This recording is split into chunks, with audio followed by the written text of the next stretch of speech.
Bapak, Mama, saudara-saudari yang diberkati oleh Tuhan, Kango. Salam untuk kita semua. Bapak, Mama, kira-kira yang datang hari ini dalam ibadah, apakah semua bebas dari masalah? Ya, tentu Bapak, Mama, termasuk saya yang ngomong ini juga, pasti ada masalah. Semua itu punya masalah. Bangsa Indonesia juga dalam realitas kehidupan tidak terlepas dari yang namanya masalah. Ada masalah pendidikan.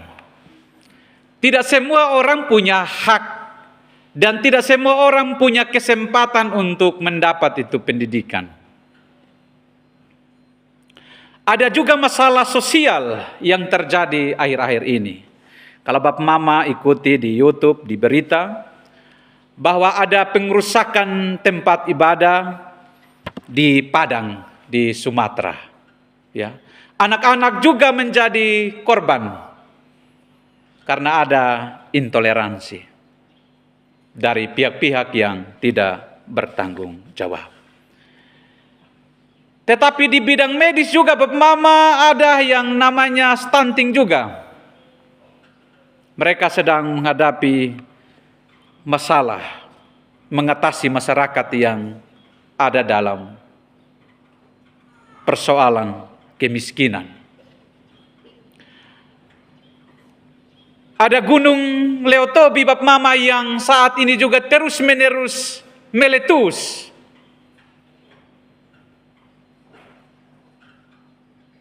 Di tahun 2025 ini Bapak Mama, tanggal 17 Agustus, kita akan merayakan Indonesia ulang tahun yang keberapa?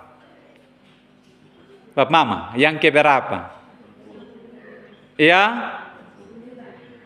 Ya, 80 tahun Bapak Mama. Bapak Mama tidak tahu jawab, itu artinya Bapak Mama belum merdeka. Ya. Dong punya ulang tahun negara saja Bapak Mama dong lupa. Bisa saja ulang tahun dong punya pribadi sendiri, Bapak Mama dong lupa dong ulang tahun. 80 tahun ini Bapak Mama secara fisik sudah lansia. Di sini ada yang umur 80 tahun yang hadir saat ini. Yang hadir, bukan yang tidak hadir. Ya rata-rata belum sampai umur 80 tahun yang ikut beribadah saat ini. Persoalan demi persoalan terjadi di negeri ini. Adanya ketidakadilan, ada diskriminasi satu dengan yang lain. Lalu pertanyaan bagi kita adalah sesuai dengan tema. Apakah Allah peduli? Apakah Allah berdiam diri dengan penderitaan yang dialami oleh negeri kita? Bahkan kita sendiri. Kalau Allah peduli, kira-kira ada solusi jalan keluar atau tidak untuk mengatasi persoalan di negeri ini?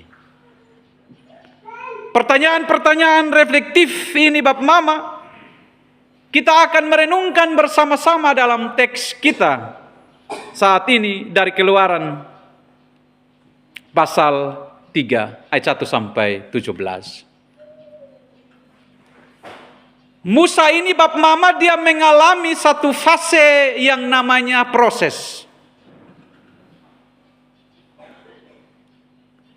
Pada saat itu Bapak Mama semua anak laki-laki yang dilahirkan Bapak Mama harus dibunuh. Lalu kemudian ibunya berusaha bagaimana untuk menyelamatkan Musa. Dan Bapak Mama, Musa, kalau kita lihat di pasal sebelumnya, bahwa ia diletakkan di sungai Nil.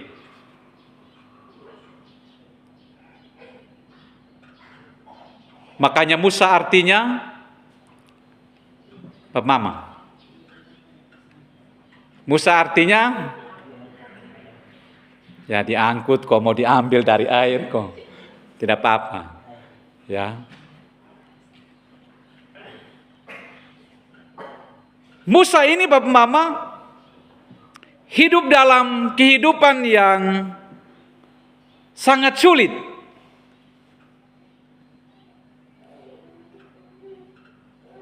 Tetapi Musa juga Bapak Mama, dia tidak ada dalam posisi nyaman ketika ia ada bersama di Firaun Bapak Mama. Dia tidak ada dalam kenyamanannya, tidak. Tetapi pada saat Musa melihat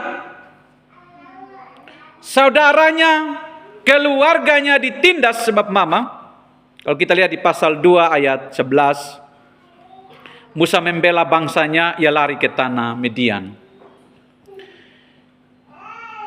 Dia tidak tega melihat bangsa Israel dijajah oleh Mesir.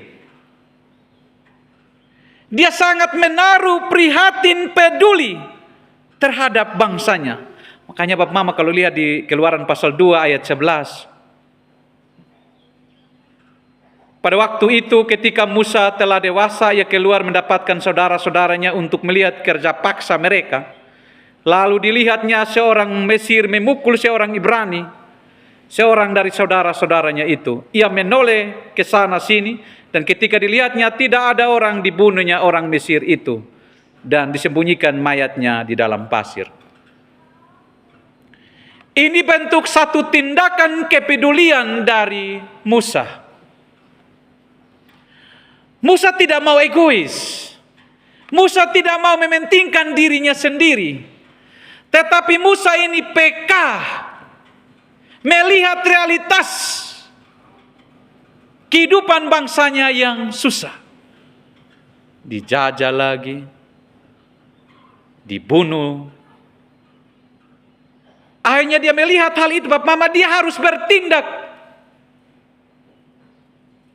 Kalau seandainya Bapak Mama, dia berprinsip bahwa itu kamu punya susah, itu kamu punya derita, kamu tanggung jawab sendiri, pasti dia ada di istana Firaun.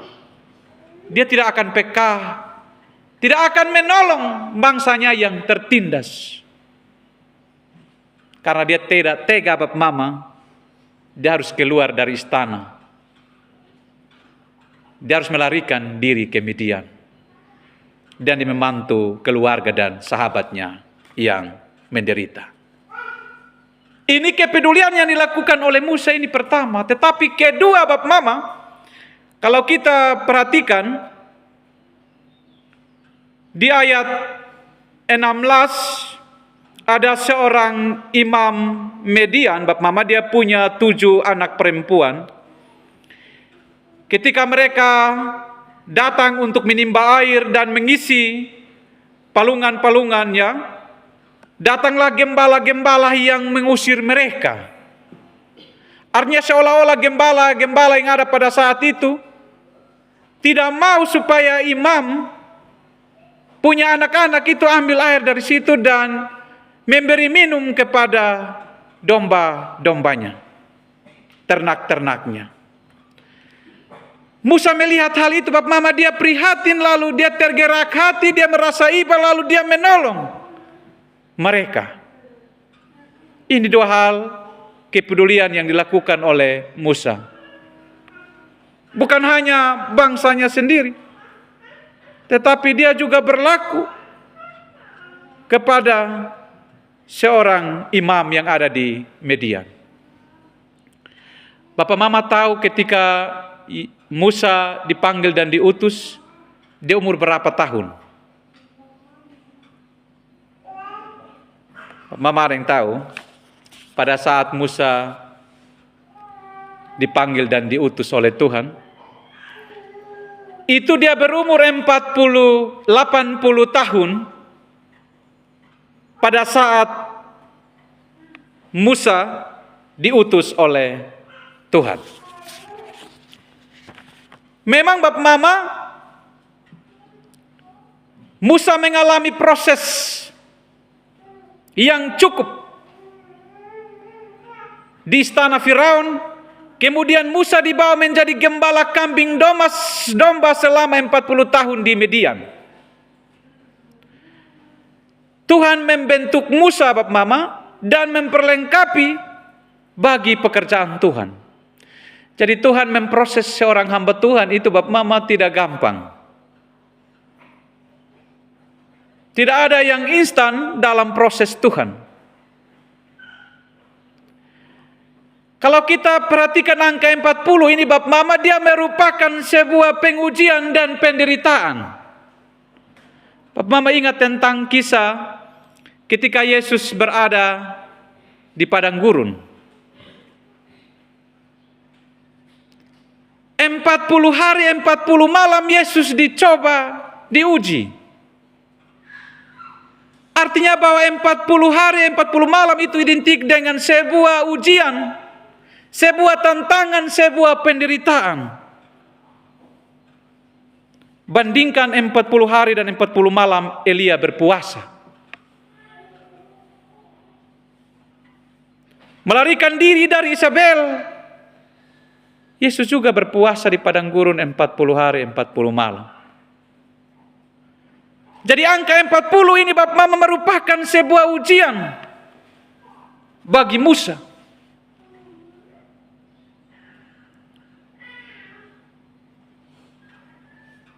Kita perhatikan, Bapak Mama, dalam bacaan kita saat ini, di ayat kedua, ada nyala api keluar dari semak duri.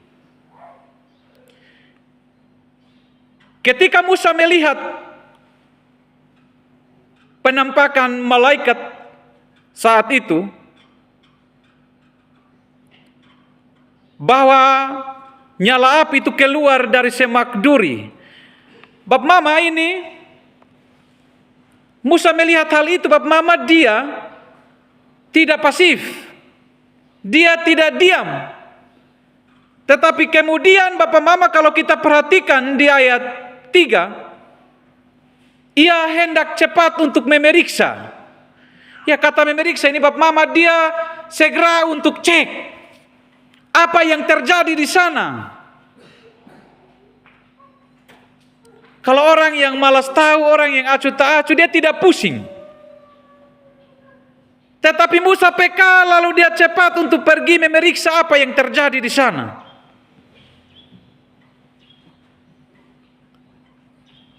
Nyala api keluar dari semak duri ini, Bapak Mama, ini merupakan lambang bangsa Israel ada di dalam perbudakan di Mesir. Ketika mereka berada dalam perbudakan di Mesir, Bapak Mama, ada yang putus asa. Tetapi ada Tuhan ada dalam diri mereka, Bapak Mama, sehingga membangkitkan kembali semangat yang patah.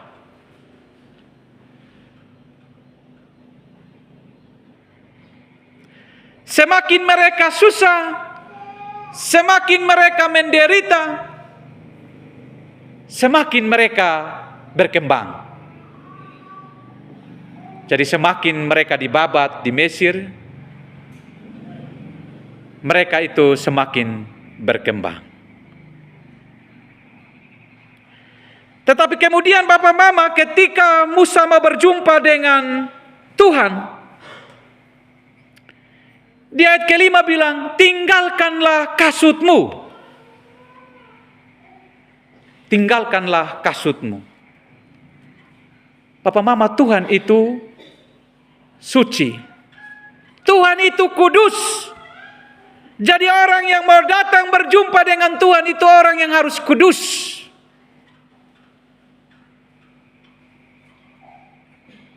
Tempat itu juga adalah tempat yang kudus. Tinggalkan kasut juga, Bapak Mama, mau menggambarkan bahwa Musa juga ketika datang berjumpa dengan Yesus, dia harus tinggalkan dosanya. Itu pertama, Bapak Mama, ketika datang berjumpa dengan Yesus. Lalu yang kedua, Bapak Mama, tinggalkan kasus berarti bahwa Musa harus menghormati Tuhan. Musa harus tunduk pada kedaulatan Tuhan. Musa harus datang dalam kerendahan hati.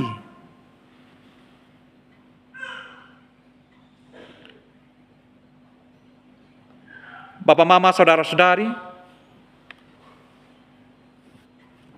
kalau kita menghormati Tuhan pada saat kita datang berjumpa dengan Tuhan, maka tidak seperti kebiasaan kita, Bapak, mama, pas khotbah atau doa syafaat, kita keluar jalan-jalan, merokok di luar, nanti pas berkat baru masuk. Menghormati Tuhan, Bapak, mama, Tuhan mau supaya Musa datang dengan ketulusan. Musa datang dalam kesucian, bukan datang dengan munafik, bukan datang dengan kepura-puraan. Tidak. Itu makna tinggalkanlah kasutmu.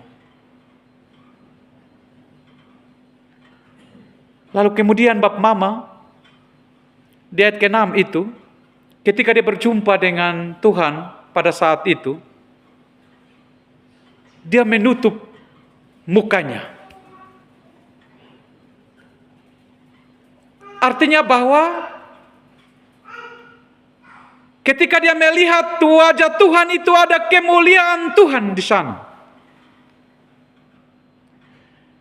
Dia menutup muka itu menggambarkan bahwa dia seolah-olah itu sebenarnya tidak layak untuk berjumpa dengan Tuhan. Sebenarnya dia tidak layak.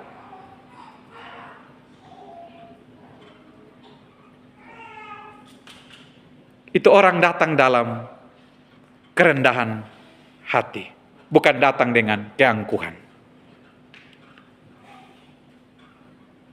Lalu kita perhatikan Bapak Mama dalam teks kita ayat 7 sampai dengan 8. Kita hubungkan dengan kehidupan bangsa Israel yang ditindas oleh Mesir.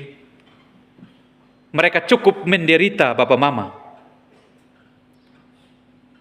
Seperti pertanyaan awal tadi, apakah Allah peduli?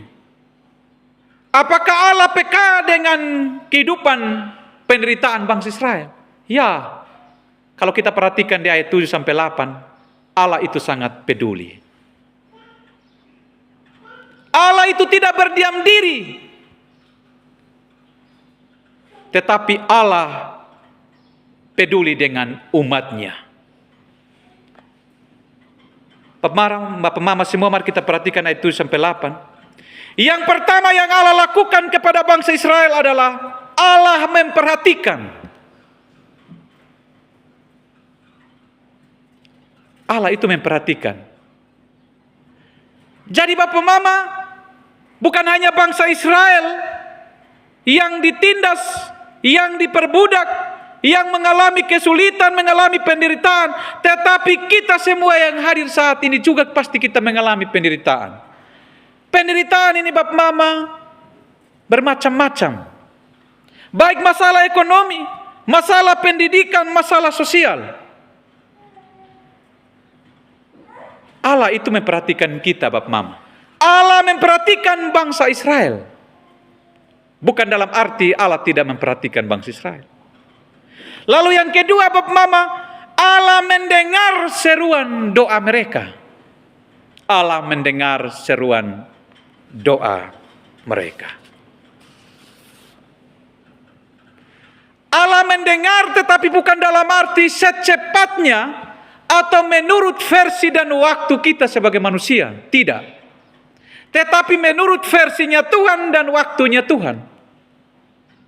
Allah juga mau supaya bangsa Israel diproses. Jadi bukan dalam arti bahwa ketika bangsa Israel di Mesir, Allah meninggalkan mereka. Allah membiarkan mereka supaya bangsa Mesir menindas mereka. Tidak. Tetapi Allah juga memberi kesempatan supaya bangsa Israel merenungkan diri mereka. Apakah benar-benar mereka sudah menyembah Tuhan dalam roh dan kebenaran atau tidak? Atau mereka juga berpaling kepada yang lain yang mereka sembah? Dan yang ketiga Bapak Mama, dia mengetahui penderitaan bangsa Israel. Dia mengenal penderitaan bangsa Israel karena Allah yang menciptakan mereka. Allah juga yang mengenal dan mengetahui setiap umat manusia punya penderitaan. Setiap manusia punya persoalan. Jadi Bapak Mama, kita punya penderitaan, kita punya kesusahan. Tuhan juga tahu. Tuhan juga sangat kenal baik dengan kita.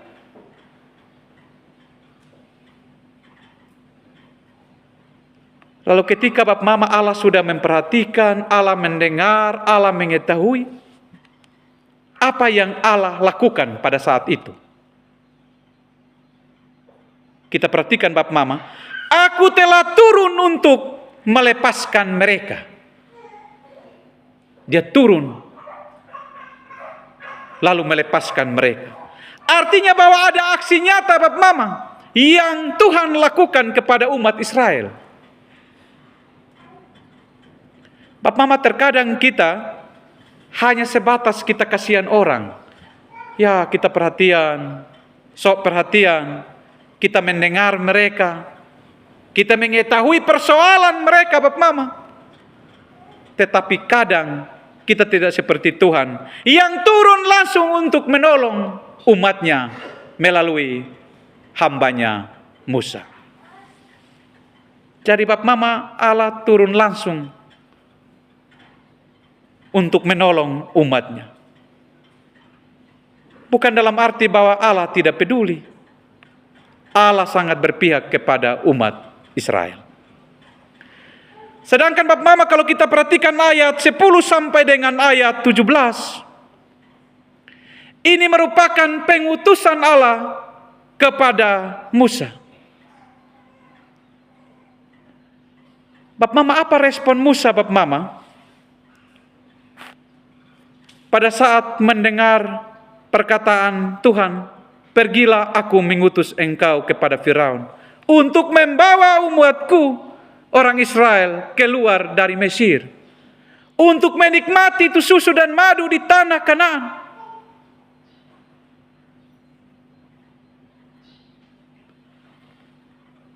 Bapak Mama, Musa ini dia sadar diri bahwa dia ini sebenarnya tidak layak. Musa sadar diri bahwa dia ini sebenarnya tidak pantas. Bapak memperhatikan bacaan kita ada kaitannya dengan pasal 4 ayat 13 Bapak Mama. Musa berkata, Tuhan, utuslah kiranya siapa saja yang patut kau utus. Jadi ada komunikasi, ada percakapan Musa dengan Tuhan. Dia sadar bahwa dia tidak mampu Bapak Mama. Musa ini dia tidak mampu, dia yang diutus untuk memimpin bangsa Israel keluar dari Mesir, tempat kesengsaraan atau tempat perbudakan. Tetapi kemudian di pasal 4 ayat 15 Tuhan bilang, aku akan menyertai lidahmu dan lidahnya dan mengajarkan kepada kamu apa yang harus kamu lakukan. Bapak Mama, jadi organ tubuh ini Tuhan yang ciptakan. Benar, kita tidak fasih untuk berbicara. Kita tidak punya skill untuk memimpin. Tetapi kalau Tuhan yang utus kita, Dia akan memberikan kita hikmat untuk bisa berbicara. Tuhan memberikan kita hikmat untuk bisa memimpin. Seperti Musa diberi hikmat untuk memimpin bangsa Israel. Bagaimana Musa mau meyakinkan orang Israel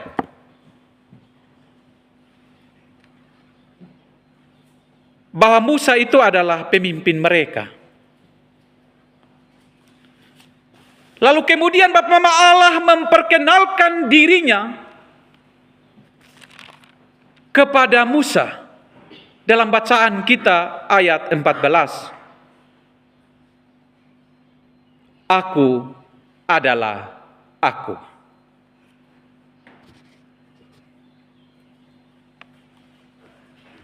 Aku adalah aku, Bapak Mama,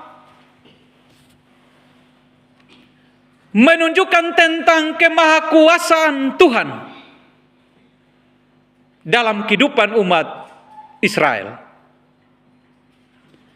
Aku adalah aku. Ini juga berbicara tentang kehadiran Tuhan dalam kehidupan bangsa Israel. Jadi artinya bahwa bukan bangsa Israel ketika ada dalam kesusahan, Tuhan tidak hadir. Tidak. Aku adalah aku. Mengingatkan bangsa Israel dan mengingatkan Musa bahwa Tuhan itu hadir di mana-mana. Tuhan hadir untuk menolong, memulihkan umat yang sedang terluka. Tuhan akan memulihkan mereka. Tetapi juga bagaimana memberikan kesadaran kepada Musa, supaya Musa juga langsung cepat percaya. Pergi sampaikan kepada tua-tua Israel bahwa Allah Abraham, Ishak dan Yakub yang memperkenalkan dirinya kepadaku. Jadi tidak menghilangkan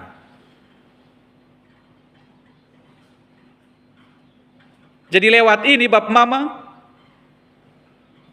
Musa bisa meyakinkan bangsa Israel, dan Musa juga benar-benar mengenal siapakah itu Tuhan. Bapak Mama, saudara-saudari yang terkasih dalam Tuhan Yesus,